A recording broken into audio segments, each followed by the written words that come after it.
সকল দর্শকবৃন্দকে আমার নমস্কার।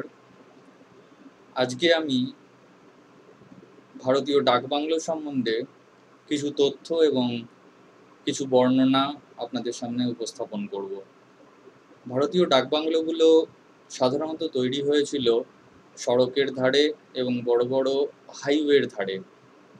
1840 সালে লর্ড অকল্যান্ডের অর্ডারে এবং অনুপ্রেরণায় এই ডাকবাংলোগুলো তৈরি হয়।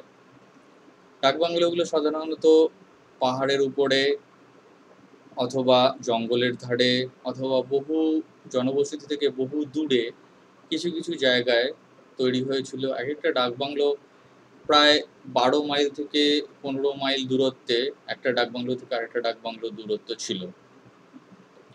এই ডাকবাংলোগুলো তৈরি হয় কতগুলো বিশেষ কারণে। 1 নম্বর, ক্যারাভান সেরাই হিসেবে ডাকবাংলোগুলো পরিচিত ছিল।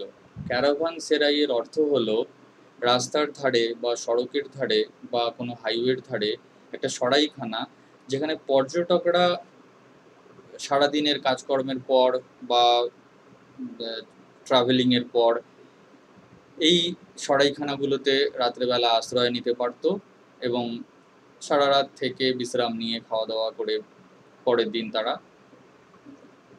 রওনা হতো তার দ্বিতীয় গন্তব্যস্থানের জন্য। 2 নম্বর, এটা British colony. British east India কোম্পানির ব্রিটিশ গভর্নর যারা ছিল সেই সময়, তারা এই ব্রিটিশ কলোনি হিসেবে এই ডাকবাংলোগুলোকে তৈরি করেছিল। ব্রিটিশ কলোনির রক্ষণাবেক্ষণ করার জন্য এই ডাকবাংলোগুলোতে তারা থাকতেন এবং তার আশেপাশের যে কলোনি এরিয়াগুলো আছে সেগুলোতে তারা রক্ষণাবেক্ষণ করতেন। 3 নম্বর, এই ডাকবাংলোগুলো মেল রানারদের জন্য তৈরি হয়েছিল।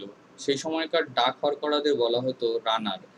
তারা এক রাজ্য থেকে আরেক রাজ্যে চিঠি পরিবহন করত এবং তারা সারাদিনের পরিশ্রমের পর এই ডাকবাংলোগুলোতে আশ্রয় নিতেন, রাত্রেবেলায় খাওয়া দাওয়া করতেন এবং তার পরের দিন তারা ভিন্ন রাজ্যে বা ভিন্ন একটা রাজ্যের একটা শহর থেকে আরেকটা শহরে পায়ে হেঁটে পরের দিনে যাত্রা শুরু করতেন।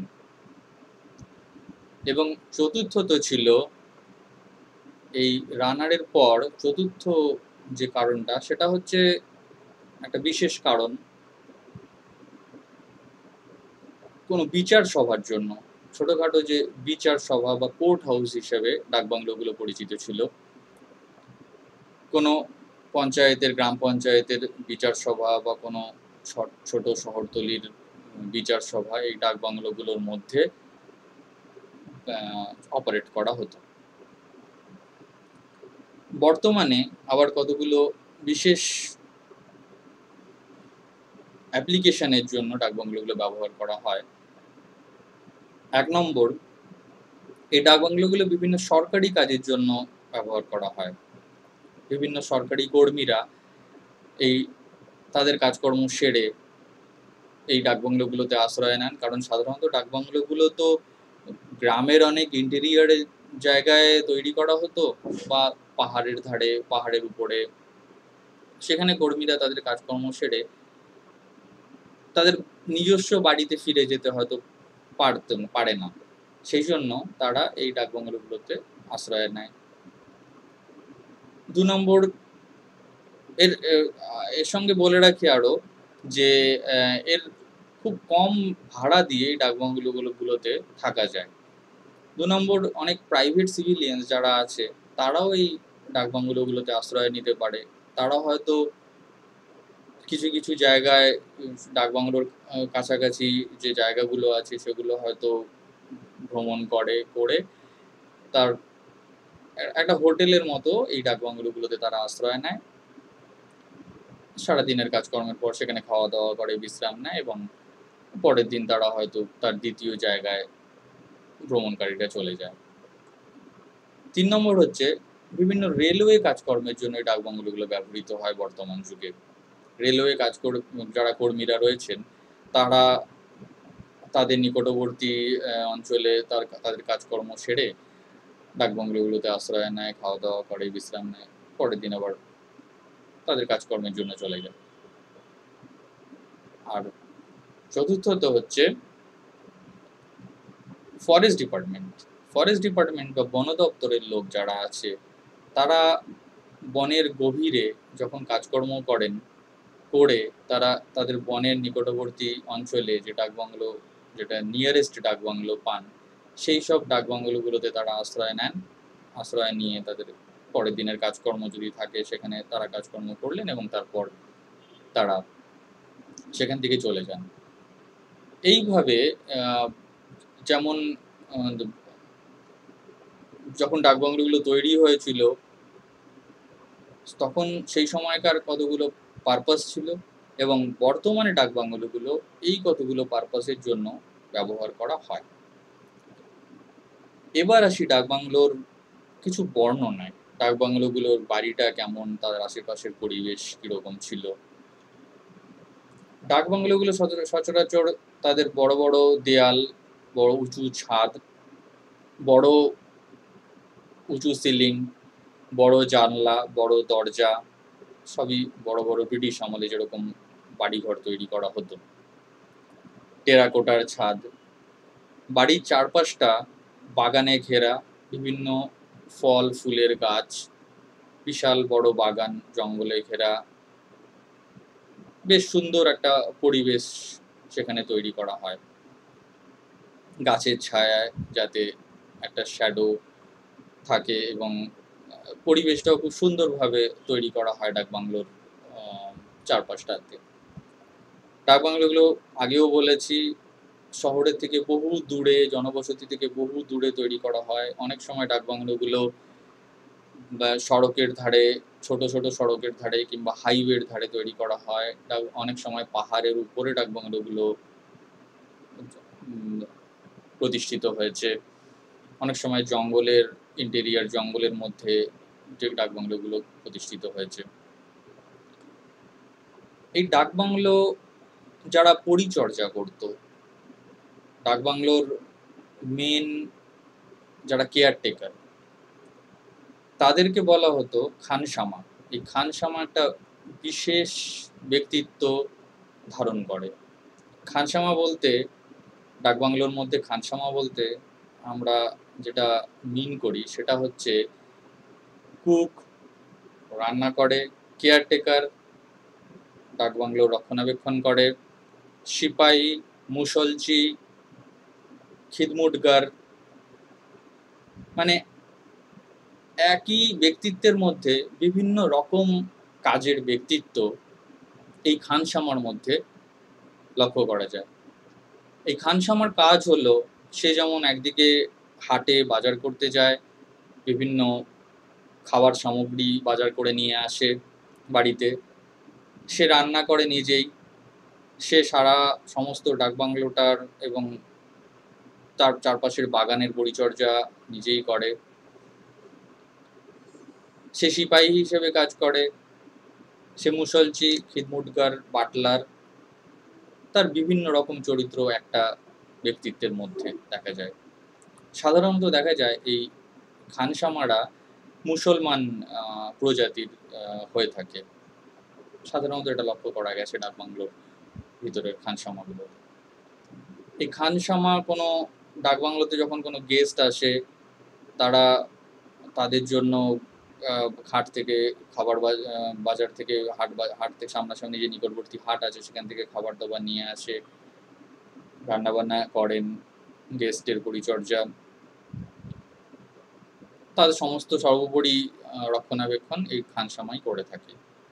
এর উপর খানসামা নানা রকম প্রাচীন গল্প বলে গেস্টদের, অতিথি যারা আছে তাদের নানা রকমভাবে আনন্দ প্রদান করে। যেমন যারা ব্রিটিশ ইস্ট ইন্ডিয়া কোম্পানির সময় ব্রিটিশ গভর্নর যারা এখানে এই ডাকবাংলোগুলোতে থাকতেন, তাদের নানা রকম অ্যাফেয়ারের কথা, গল্প, কি কি ঘটনা হয়েছিল, কিছু ভৌতিক ঘটনা, এইসব আলোচনা তারা এই অতিথিদের সামনে করে এবং অতিথি নানা রকমভাবে এন্টারটেন করে। এই মোটামুটি ডাকবাংলোর বর্ণনা, তার চারপাশের বর্ণনা, খানসামার কাজকর্ম, খানসামার কাজ, এসব নিয়ে এই ডাকবাংলোগুলো রয়েছে। এবং ডাকবাংলোগুলোর কিছু কিছু সবথেকে বড় বিশেষত্ব হচ্ছে যে একটা ভৌতিক জায়গা হিসেবে ডাকবাংলোর পরিচয় পাওয়া যায়। ম্যাক্সিমাম জায়গায়, যে সমস্ত জায়গায় ডাকবাংলোগুলো রয়েছে, তার কিছু না কিছু ব্রিটিশ গভর্নরদের কাহিনী রয়েছে, যেটা আমি আমার আলোচনা করতে যাব এরপর। এবং তার সঙ্গে কিছু বর্তমানে কিছু ভৌতিক কাণ্ড কারখানা যারা স্থানীয় বাসিন্দা আছে তাদের মুখে শোনা যায়, এবং কেউ অনেকে যারা ডাকবাংলোতে রয়েছেন তারা ফিলও করেছেন ব্যাপারগুলো। এরকমই একটা ডাকবাংলো হচ্ছে দামো ডাকবাংলো। এই ডাকবাংলোটা হয়েছে এমপির একটা, মধ্যপ্রদেশের একটা ডাকবাংলো। এই ডাকবাংলোটা সড়কের ধারেই এবং জঙ্গলের মধ্যে একটা ডাকবাংলো দেখা যায়। দামো স্টেশন থেকে এটা 3 থেকে 4 কিলোমিটার দূরে দামো সার্কিট হাউস রোডের উপর অবস্থিত। বড় বড় জালনা, বড় বড় দরজা, উঁচু সিলিং, টেরাকোটার ছাদ, সমস্ত কিছু এই ডাকবাংলোটাতে রয়েছে, দামো ডাকবাংলোতে। এখানে একজন পুরুষ এবং একজন নারী, তারা বর্তমানে যে ডাকবাংলোগুলোতে থাকার চেষ্টা করেছে, নারী এবং পুরুষের একটা স্পিরিট, এখানকার যারা পর্যটক বা যারা ডাকবাংলোতে থাকে তাদেরকে নানা রকম ভাবে ডিস্টার্ব করে শোনা যায়। কারণ এই ডাকবাংলোতে আগে যারা থাকতেন সেটা হচ্ছে ডগলাস পরিবার। ডগলাস একজন ব্রিটিশ সাহেব ছিলেন। ইনি তার স্ত্রীকে এবং 2 পুত্রকে এই বাংলোটাতে গুলি করে হত্যা করে। তারপর থেকে ডাকবাংলোতে নানা রকম ভৌতিক কার্যকলাপ দেখা যায়। যেমন ডাকবাংলোর মধ্যে যে সমস্ত আসবাবপত্রগুলো রয়েছে সেগুলো রাত্রেবেলা হঠাৎ যেন একটার পর আরেকটা সাজিয়ে মিছিল করে চলতে শুরু করে। আবার শোনা যায় যে জিনিসপত্রগুলো হাওয়ায় এদিক থেকে ওদিক উড়তে থাকে। এবং যারা ডাকবাংলোতে এই থাকার চেষ্টা করেছেন রাত্রেবেলা এই দামো ডাকবাংলোতে, তারা নানা রকমভাবে ভীত হয়ে, তারা নানা রকম ইরি ফিলিংস পেয়েছেন এবং নানা রকম স্পুকি ফিলিংস তাদের মধ্যে এসেছে। এর সঙ্গে বিশেষভাবে যোগ করার একটা বিষয়বস্তু হচ্ছে, এই ডাকবাংলোতে যারা থাকতে চেষ্টা করে তাদের একটা আত্মঘাতী করার অভিপ্রায় দেখা যায়। যারা স্থানীয় বাসিন্দা এবং স্থানীয় কর্মী বা ডাকবাংলোর কর্মীরা, তারা অনেক ক্ষেত্রেই দেখেছেন যে আশেপাশের জঙ্গলে অনেক সময় ঝুলন্ত মৃতদেহ ঝুলতে। এইভাবে ডগলাস পরিবারের যে ঘটনা, যা ঐতিহাসিক ঘটনা আমি বললাম, সেটার উপর বেস করে এই ডগলাস পরিবারের স্ত্রী এবং তার পুত্ররা নানা রকমভাবে তাদের স্পিরিটরা ডিস্টার্ব করতে শুরু করে, এবং এখনো সেই ডিস্টারবেন্স ফিল করা যায় সেখানে। দ্বিতীয়ত আমি যে ডাকবাংলোটার কথা বলবো সেটা হচ্ছে চিরাইডংরি ডাকবাংলো। এই চিরাইডংরি ডাকবাংলোটা জব্বলপুরে অবস্থিত। এটা এক্স্যাক্টলি জব্বলপুর এবং ম্যান্ডেলার একটা মধ্যবর্তী জায়গায় রয়েছে। এখানকার উপজেলা সদর হচ্ছে নইনপুর। নইনপুর থেকে 30 থেকে 40 কিলোমিটার দূরে, এবং ম্যান্ডেলা হচ্ছে ওখানকার জেলা সদর। এখান থেকে মোটামুটি 20 থেকে 30 কিলোমিটার দূরে এই ডাকবাংলোটি অবস্থিত। ডাকবাংলোটি, এই চিরাইডংরি ডাকবাংলোটি পাহাড়ের উপরে অবস্থিত। খুব লোনলি পরিবেশ, জনবসতি থেকে বহু দূরে, অনেক গাছপালায় ঘেরা জায়গাটা। এখানে রাত্রেবেলায় অনেক বন্য জন্তু জানোয়ার, হিংস্র সাপদের আওয়াজও শোনা যায় ডাকবাংলোটাতে। 1857 সালে সিপাহী বিদ্রোহের সময় এখানে অনেক ব্রিটিশ সেনা, ভারতীয় সেনা এবং অনেক পুরুষ নারী মৃত্যু হয়েছিল, এবং তাদেরই যারা স্পিরিটরা রয়েছে তারা ডাকবাংলোতে যখন রাত্রেবেলা এখন কেউ থাকে, তারা নানা রকম অ্যাক্টিভিটিস করতে থাকে তাদের উপর, এই যারা এই ডাকবাংলোগুলোতে রাত্রেবেলায় থাকেন। অ্যাকচুয়ালি এখানে যে ঘটনাটা হয়েছিল এই চিরাই ডোংরি ডাকবাংলোটিতে, এইখানে এক ব্রিটিশ সাহেব একাকিত্বের জন্য নিজেকে আত্মহত্যা করে, এবং এই ব্রিটিশ সাহেবেরই নানা রকম ঘটনা, স্টার স্পিরিটের নানা রকম অ্যাক্টিভিটিস এই ডাকবাংলোগুলোটাতে দেখা যায়, চিরাই ডোংরি ডাকবাংলোটাতে।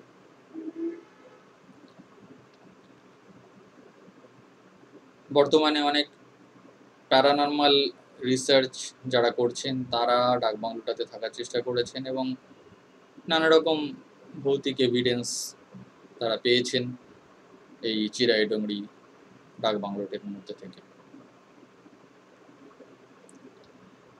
3 নম্বর যে ডাকবাংলোটার কথা আমরা আলোচনা করব সেটার নাম হচ্ছে মিরাটের জিপি ব্লক বা জিপি বাংলো। মিরাট হচ্ছে উত্তরপ্রদেশের একটা ছোট শহর। এটা সিন্ধু সভ্যতার আমল থেকে এই মিরাট শহরটা তৈরি হয় এবং বহু প্রাচীন বাড়িঘর বা বিল্ডিং এই মিরাট শহরটিতে লক্ষ্য করা যায় এবং বহু প্রাচীন ঘটনার সাক্ষী এই মিরাট শহরটা। তারই মধ্যে জিপি ব্লক, এটা হচ্ছে একটা দোতলা বাড়ি, অনেকটা বাংলোর মতোই। এটা বহুদিন ধরে অ্যাবান্ডান্ড অবস্থায়, পরিত্যক্ত অবস্থায় পড়ে রয়েছে এই জিপি ব্লক, এবং স্থানীয় যারা বাসিন্দা তারা জিপি ব্লক সম্বন্ধে অনেক কথা বলে থাকেন। যেমন তার মধ্যে 1 নম্বর হচ্ছে যে দেখা যায় স্থানীয় বাসিন্দাদের চোখে যেটা তারা যেটা লক্ষ্য করেছেন, যে এক মহিলা লাল শাড়ি পরনে বাড়ির ছাদে বসে থাকেন, বা অনেক সময় স্থানীয় বাসিন্দারা যেটা বলেছেন যে 4-5 জন পুরুষ মদ্যপান করছে এরকম অবস্থাতেও বাড়ির ছাদে বা বাড়ির মধ্যে, বাংলোটির মধ্যে রয়েছে, দেখতে পাওয়া গেছে। 1950 সালে একজন জুনিয়র অফিসার এই ডাকবাংলোটা কেনার চেষ্টা করেছিলেন, কিন্তু তারপর এই ডাকবাংলোটার মধ্যে তিনি থাকতে পারেননি, ডাকবাংলোটা আলটিমেটলি কিনতে পারেননি। বর্তমানে ডিফেন্স থেকে, প্রতিরক্ষা বাহিনী যেটা, সেখান থেকে এই ডাকবাংলোটাকে প্রতিরক্ষা করা হয় এবং একটা লোহার গেট বানানো হয়েছে ডাকবাংলোটার সামনে। এবার এই প্রতিরক্ষা বাহিনীকে একজন ভদ্রলোক রেন্ট হিসেবে নিয়ে কিছুদিন ছিল, কিন্তু সেই ভদ্রলোক কিছু কম বয়সী ছেলেদের এবং একটা গ্যাম্বলারকে সেখানে স্থান দিয়েছিল কিছু টাকার বিনিময়ে। তিনি লোভ সামলাতে পারেননি এবং কিছু গ্যাম্বলারকে এবং কিছু কম বয়সী ছেলে মেয়েদের স্থান দিয়েছিল। কিন্তু এরপর যখন প্রতিরক্ষা বাহিনী সেটা জানতে পারে, তখন সেই লোকটিকে সেখান থেকে চিরকালের মতো বিতাড়িত করে এবং বর্তমানে এটা প্রতিরক্ষা বাহিনীর আন্ডারেই রয়েছে, লোহার গেট রয়েছে। তবে শোনা গেছে যে এখানেও প্যারানর্মাল রিসার্চকারীরা অনেক সময় তাদের কাজকর্ম করেছেন প্রতিরক্ষা বাহিনীর পারমিশন নিয়ে ভিতরে ঢুকে, এবং কিছু কিছু এভিডেন্স পেয়েছেন এই মিরাটের জিপি ব্লক বা জিপি বাংলো থেকে। এই ৩টে ডাকবাংলোর ব্যাপারে আমি আজকে মোটামুটি আলোচনা করলাম। আরও কিছু ডাকবাংলো রয়েছে ভারতের বিভিন্ন জায়গায়। সেই ডাকবাংলোগুলো নিয়ে আমি পরবর্তীকালে আরও কিছু আলোচনা করব আমার সেকেন্ড পার্টে। আজকে এই পর্যন্তই। নমস্কার, ধন্যবাদ।